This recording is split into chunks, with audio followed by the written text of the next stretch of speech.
سؤالي يخص الرهائن من الأطباء الجزائريين الذين لا يمكنهم أن يكون عندهم مصادقة على الشهادات.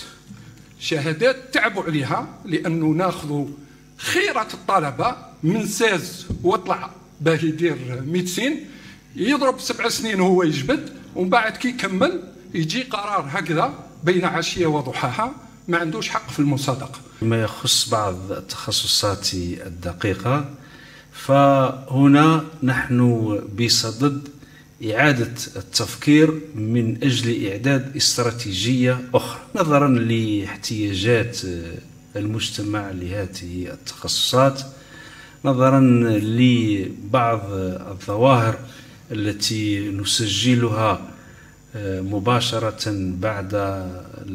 بعد إعداد هذه المصادقات إلى غير ذلك. وبالتالي سأكون جد ممتن للسي عبد الوهاب إذا كان ممكن نلتقي في اجتماع حتى نتبادل الأفكار ونعطي لبعضنا البعض بعض الأفكار وبعض التوصيات من أجل استراتيجية وطنية تخص التصديق على الشهادات.